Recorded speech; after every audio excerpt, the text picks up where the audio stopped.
Hey guys, how's it going? Coming to you with another edition of a classic album review. Today we're going to talk about Kid A, Radiohead's mind bending, genre shifting, classic experimental 2000 release. Before I get into it, I want to thank everybody once again for watching, everybody who's tuned in so far here in 2022. Thank you so much for your support. If you are not subscribed, please go ahead and ring the bell so you get notified when my new videos pop like this one, and subscribe to my channel. Give this a like, comment below. Certainly appreciate the support. So, the way I choose these albums, in case you don't know and you've never watched or paid attention before to when I tell you this, is I'm going through Rolling Stone's 500 greatest albums of all time. And it's kind of an arbitrary list, of course, like all countdowns of the greatest, counting down from any number down to one. But I find this one to be the most balanced out of the three. Rolling Stone has published it three times. 2003 was the first one, 2012 was the second, and 2020 was the most recent one. I go by the 2012 edition because I find it's the most balanced and the closest thing to objective that I can strike when it comes to music. So, Radiohead. This is interesting. Radiohead's Kid A was released in 2000, and in the 2003 edition, it had already made enough of an impact that it was on Rolling Stone's 500 greatest albums of all time list. Came in at number 428. Cut to 9 years later to 2012, it has jumped all the way up to number 67. So by this point, we're talking at the 67th greatest album of all time. Do you agree with that? Do you disagree? It doesn't really matter to me. But here's what's even more interesting. By the time they released their 2020 edition, they placed it 20th.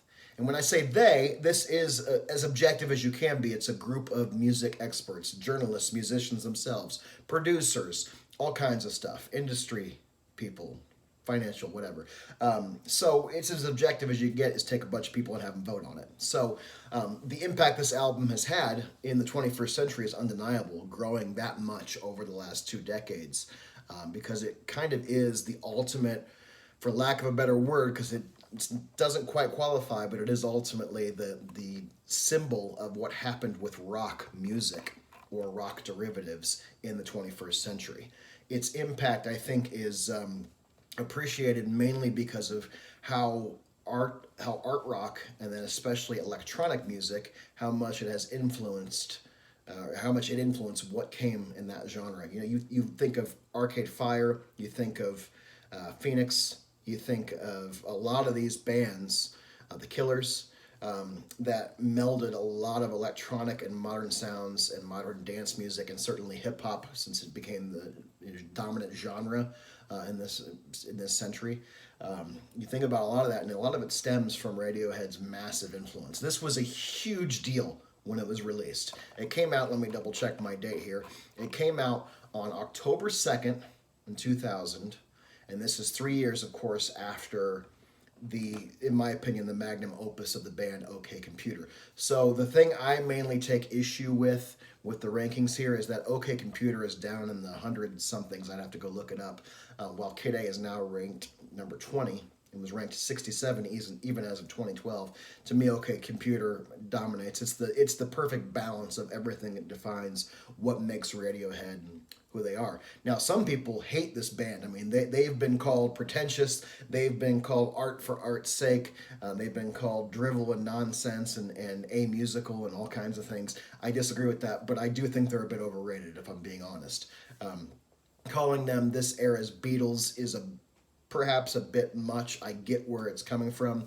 You can see how they started with this kind of post-grunge hard rock thing and evolved rapidly, a la the Beatles in the 1960s. By the time you get to the Bends, their second album, you have something that's been called their Revolver or Rubber Soul era, and then you get to OK Computer, it's their Sgt. Pepper, when they started getting very experimental and psychedelic, and finally to Kid A. Kid A, I mean, I don't think there's a good analogy for their analog for that, because it's not the White Album, it's not Abbey Road. It's more like, if you're going to use the Beatles analogy and take it to its limit, Kid A is like all the early weird experiments that the solo Beatles albums entailed, combined with the beauty and ethereal sounds of the first great solo Beatle records. So you take Lennon's unfinished music, weird, experimental, non-musical stuff with Yoko, George Harrison's electronic sounds where he's just playing with a Moog synthesizer for an hour, basically. You combine that with the classics, Plastic Ono Band, All Things Must Pass, McCartney and Ram and Imagine, and all those early Beatles records, because people call this Kid A record, they call it cold, and they call it just a brutal sound, and I just disagree 100%. It has coldness to it because you're listening to drum machines, you're listening to synthesizers, you're listening to things that are played by humans but are not, they don't carry the same humanity of, say, a guitar. Tom York's vocal, of course, has heavy effects on it, especially on the title track Kid A, but on other tracks as well. So they almost make him sound a bit like a robot by using things like a vocoder, right? But on the flip side, this record is full of beautiful, beautiful melodies. Some of them are haunting and dark and a little bit frightening, and some of them, as I mentioned, I use the word ethereal, it's the best one I can think of, ethereal and beautiful and uplifting.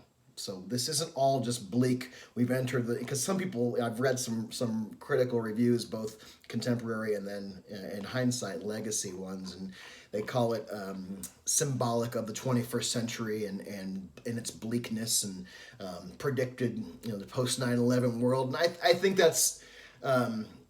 that's leaning a little bit too hard on music defining the times and vice versa.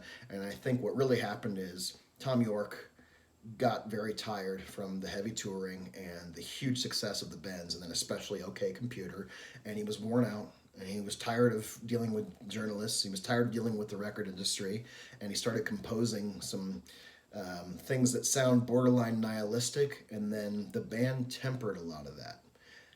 Reading about the history and the background of it, York presented a lot of these as, I don't want to write songs, I want to write basically vignettes and put things together. And I think the band evened out the hardness of that. And some of the melodic things that happen on this record are absolutely gorgeous. So you start off with Everything in Its Right Place. And this is a very unique song in the history of Radiohead, especially up to that point, because instead of starting with the guitar, you're starting with the synthesizer playing this haunting keyboard sound in a minor key. And then you have Tom, instead of wailing, he's kind of moaning. And that really sets the tone for the record to come. And then Kid A blows the tone out of the water and tells you, you don't know what you're in for. Every track's going to be unique, because Kid A, of course, again, has the robotic sounding vocals, because it's apparently he was doing spoken word into the microphone, and then they put the effects on through a vocoder. And then the music, of course, is jarring. By the time you get to the national anthem, track 3, they've really thrown you askew. And for me now, I've heard it for 20 years, so it doesn't take me by surprise. But I remember at the beginning, you get there and you have this funky, incessant, almost nasty sounding bass line. And it is incessant. It runs through the whole song. Everything comes in, drops out, and comes back in, drops out again. But by the end, you still have that bass line keeping the momentum going. And by the time the horns come in with a bunch of atonal dissonant sounds and crashing in from all directions and playing something that could be described as free jazz or avant-garde or experimental jazz over this funk rhythm, you realize that the band is removed all boundaries, in all sense that we're a rock band, or we're supposed to fit into this alternative rock thing. We do not want to be the torchbearers for guitar music. And again, I think this is where the label of pretense comes in, where some people label this pretentious. But it fits perfectly with the themes of alienation, of dissatisfaction, of fear.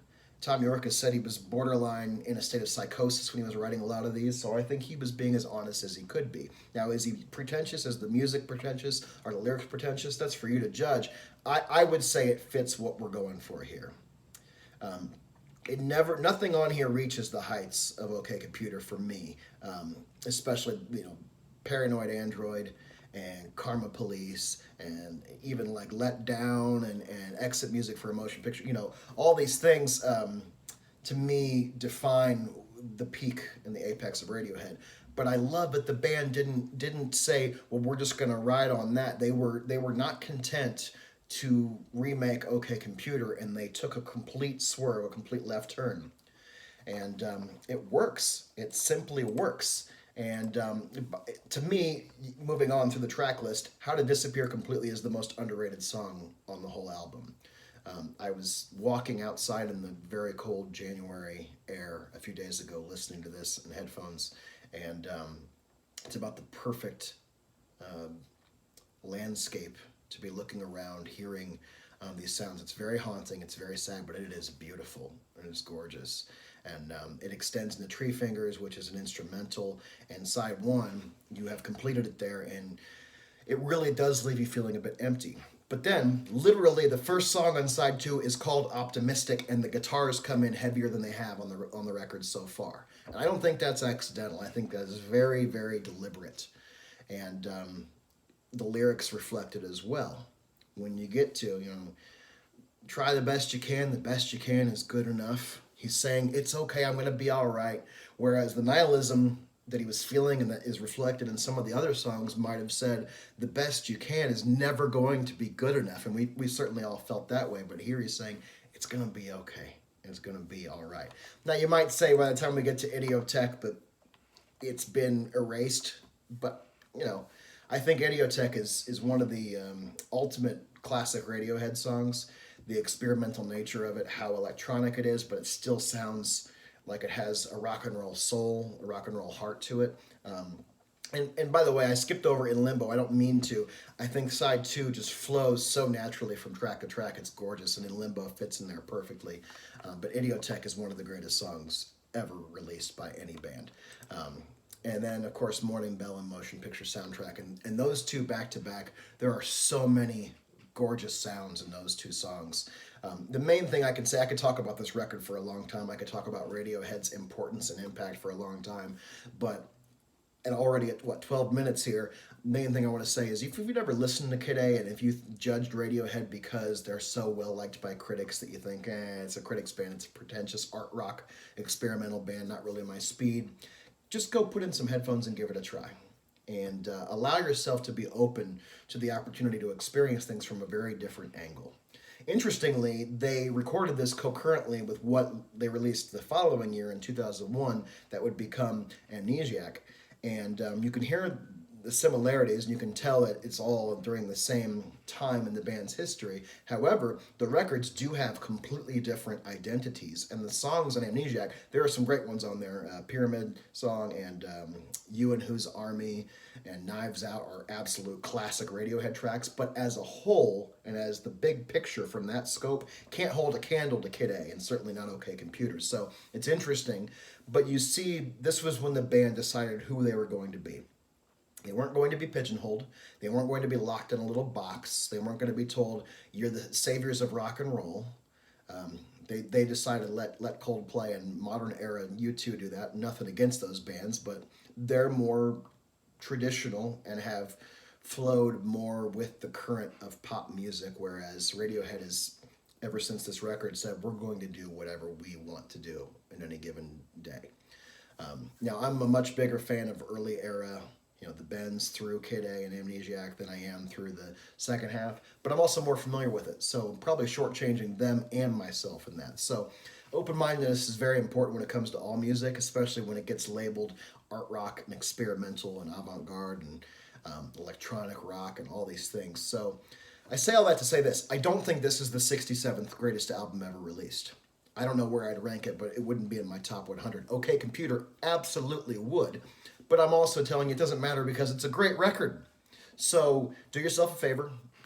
Carve out 50 minutes. It's not super long. It's also not a super short, brief one. But soak it in, preferably on headphones, preferably with no distractions. Just like I tell you, every great album deserves that kind of attention, whether it's taking a walk or laying down in a dark room and closing your eyes. If you can do it on vinyl, even better. So thanks so much for tuning into my latest edition of Classic Albums. I know some people really enjoyed my father and son video with my dad, so I will tell you a teaser here that we will be posting a new performance very soon, so stay tuned for that. One of my all-time favorite classic songs ever composed. I won't tell you anything else until we post it, but stay tuned. If you haven't already, please like this video. Please subscribe to the channel if you're not already subscribed. Tell me what your thoughts are on Radiohead, on Kid A, on OK Computer, on Rolling Stone's arbitrary rankings of art and music, what your thoughts are in that, and I'd love to hear from you, whether you hate it or love it or somewhere in the middle. This is all more exciting for me, and I'm much more motivated to continue posting these if I have your thoughts. You share that with me and we create a dialogue. That's what I'm all about. That's the purpose of this channel, is a place for us to have some fun talking about the things that, for me, I care about more than just about anything besides family, and it's all these pieces of art. So thanks so much for tuning in. I will see you guys next time. Have a good one.